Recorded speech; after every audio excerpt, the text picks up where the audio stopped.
વર્ણિવેશરમણીય દર્શનમ મંદહાસરુચિરાનનાંબુજં પૂજિतं સુરુનરોત્તમૈર્મુદા ધર્મનંદનમહં વિચિંતયે.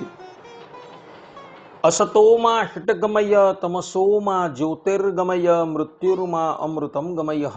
ઓમ શાંતિ શાંતિ શાંતિ. અસ્મદ્ગુરુ સમારંભામ નાથયામૂન મધ્યમામ લક્ષ્મી વલ્લભ પર્યંતામ વંદે ગુરુ પરંપરા. આજની જ્ઞાન સભાની અંદર પધારનારા બધા જ ભગવત ભક્તોને વેદાંતાચાર્ય, પુરાણ ઇતિહાસાચાર્ય અને ફિલોસોફી શાસ્ત્રી રાકેશભાઈના હેતપૂર્વક જય સ્વામી. ભક્તો, આજની આ જ્ઞાન સભાની અંદર આપણે બધા ઠાકોરજીના શ્રી અંગ પરથી મુગટ આદિક પડી જાય તો તે અપશુકન કહેવાય કે નહીં, આ વિષય પર થોડી વાત શ્રવણ કરશું. તો બધા શ્રોતાગણો ધ્યાનપૂર્વક આ પ્રવચન શ્રવણ કરે અને એને આત્મસાત કરી લે. તો આપણા મંદિરોની અંદર ઘણી વખત એવી ઘટના બને છે કે ઠાકોરજીના શ્રી અંગ પર જે મુગટ ધરાવવામાં આવેલો હોય, પાઘ ધરાવવામાં આવેલી હોય, ઘરેણા ધરાવવામાં આવેલા હોય, એ એકાએક કોઈ કારણવશાત પડી જતા હોય છે અને એને લઈને ત્યાં રહેલા કેટલાક હરિભક્તો જેને આ સંબંધમાં કઈ જ્ઞાન નથી, તે લોકો પ્રસન્ન થતા હોય છે અને કહેતા હોય છે કે ભગવાન રાજી થયા, જેથી આ મુગટ છે, પાગ છે, ઘરેણા છે ઇત્યાદિ પડી ગયા. પરંતુ એ અજ્ઞાનીઓને ખબર નથી કે ઠાકોરજીના શ્રી અંગ પરથી મુગટ છે, કુંડળ છે, કળા છે ઇત્યાદિ જો પડી જાય તો એ અપશુકન ગણવામાં આવે છે. આ સંબંધમાં ગરુડ પુરાણમાં શ્રીમદ નારાયણ ભગવાન ગરુડજીને કહે છે, યદ અકસ્માત પતત્યેવ પૂજાયામ દેવતા ગૃહે તદ અશુભમ વિજાનીયા ચેતસી ક્લેશ કારણમ. અર્થાત કે દેવ મંદિરમાં કોઈ વસ્તુ અચાનક પડી જાય, અર્થાત કે ઠાકોરજીના શ્રી અંગ પર જે વસ્તુ બિરાજમાન હોય, મુગટ છે, કણા છે ઇત્યાદિ, અને એ પડી જાય તો તેને મનમાં ચિંતા ઉત્પન્ન કરનાર અશુભ સંકેત માનવો જોઈએ. અગ્નિ પુરાણમાં ભગવાન વેદવ્યાસજી પણ કહે છે કે ચલનમ વા પતનમ વાપી મૂર્તે સ્યાદ દોષ સૂચકમ શાંતિમ કુર્યાદ વિધાનેન તદ વિઘ્નોપશાંતયે. અર્થાત કે મૂર્તિ અથવા તેના આભૂષણનું હલન ચલન કે પડી જવું કોઈ દોષનું સૂચક હોઈ શકે છે, તેથી વિધાનપૂર્વક તેની શાંતિ કરાવવી જોઈએ.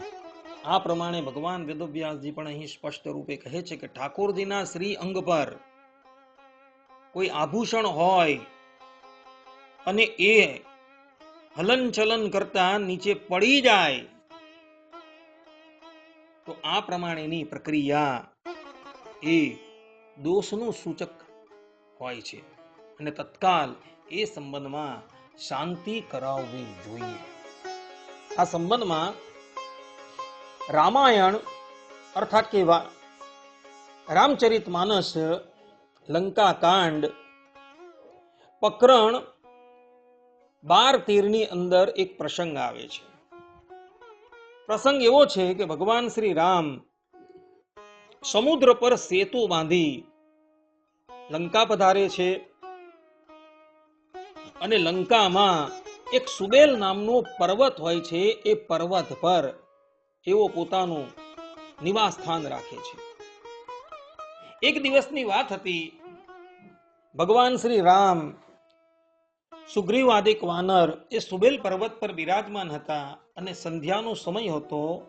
ત્યાં જ અચાનક નૃત્ય છે, ગીત છે, સંગીત છે એનો ધ્વનિ ભગવાન શ્રી રામ તથા વાનરોને સંભળાય છે. સર્વજ્ઞ એવા ભગવાન શ્રી રામ તે સમયે વિભીષણને પૂછે છે કે વિભીષણ, આ શેનો ધ્વનિ આવે છે?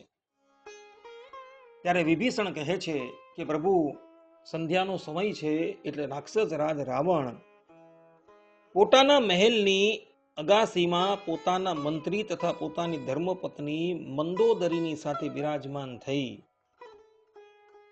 નૃત્યનો આનંદ લૂંટે છે. આ પ્રમાણે જ્યારે વિભીષણે કહ્યું એટલે ભગવાન શ્રી રામ પોતાના ભાથામાંથી બાણ કાઢે છે અને એને ધનુષ પર ચડાવે છે. અને ધનુષ પર ચડાવી રાવણના મુગટ છે, છત્ર છે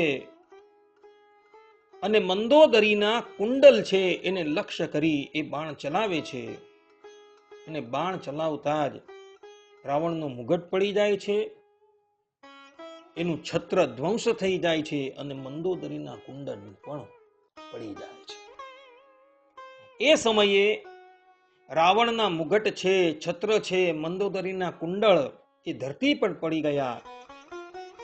એટલે સભાસદો પોતપોતાના હૃદયમાં વિચાર કરીને અફસોસ કરવા લાગ્યા કે ભૂકંપ થયો નથી, પવન પણ પ્રચંડ વાયો નથી અને કોઈ અસ્ત્ર કે શસ્ત્ર પણ નજરે જોવામાં આવ્યું નથી. તે છતાં રાવણના છત્રોનો મુગટનો અને મંદોદરીના કર્ણફૂલનો ભંગ થયો. એ રાવણને મોટું અપશુકન થયું છે. આ પ્રસંગનું વર્ણન કરતા ગોસ્વામી તુલસીદાસજી ત્યાં લખે છે, કંપન ભૂમિ ન મરુત વિશેષા, અસ્ત્ર શસ્ત્ર કછુ નયન ન દેખા, સોચઈ સબ નિજ હૃદય મજારી, અસગુન ભયવું ભયંકર ભારી. આ પ્રમાણે ગોસ્વામી તુલસીદાસજીએ આ વાતની નોંધ લીધેલી છે. કહેવાનું તાત્પર્ય એ છે કે ઠાકોરજીના શ્રી અંગ પરથી મુગટ પડી જાય, છત્ર પડી જાય તથા એમના શ્રી અંગ પરથી બીજા કોઈ ઘરેણાઓ પડી જાય તો એ અપશુકનની નિશાની છે અને સમીપના સમયમાં જ કોઈ બહુ જ મોટી દુર્ઘટના બનવાની છે એવું એ સૂચિત કરે છે. અને એ ઘટના ન બને એને અર્થે તત્કાલ ભગવદ ભક્તોએ શાંતિ કરાવવી જોઈએ. જો શાંતિ કરાવવાનો અવકાશ ન હોય તો વિષ્ણુ સહસ્ત્ર નામ છે, જનમંગલ સ્તોત્રમ છે ઇત્યાદિકના પાઠ કરવા જોઈએ. બીજી એક વાત, ભગવાન શ્રીમન નારાયણના શ્રી અંગ પર કે ઇતર દેવી દેવતાઓના શ્રી અંગ પર પુષ્પની માળા હોય કે એમના હાથમાં પુષ્પ આદિક હોય અને એ પડે તો એ શુભતાની નિશાની છે. આ સંબંધમાં રામચરિતમાનસ બાલકાંડમાં એક પ્રસંગ આવે છે.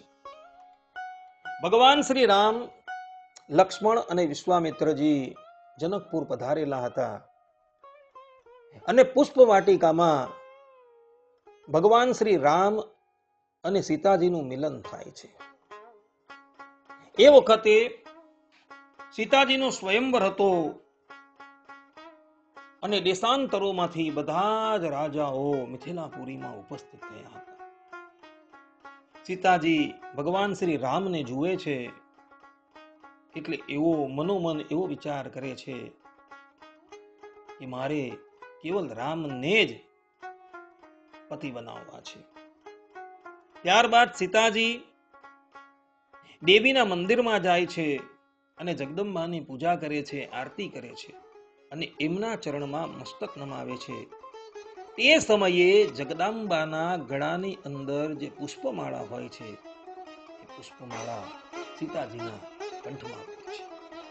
સીતાજી મનોમન જગદંબાને પ્રાર્થના કરતા હોય છે કે ભગવાન શ્રી રામ જ મારા પતિ બને અને જગદંબા એ સંબંધમાં એમને અનુમતિ, એમને આશીર્વાદ આપતા હોય તેમ પોતાના કંઠની અંદર જે પુષ્પમાળા હતી એને સરકાવી જાનકીજીના કંઠની અંદર આરોપે છે.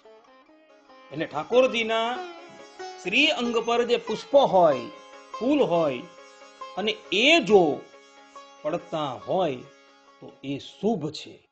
પરંતુ ઠાકોરજીના શ્રી અંગ પર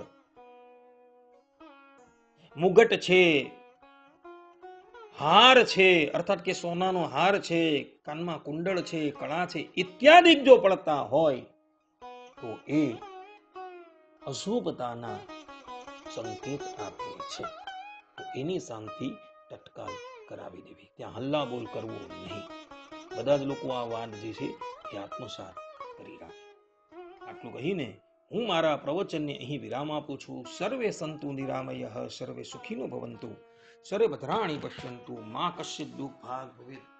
અસ્તુ. જય સ્વામિનારાયણ.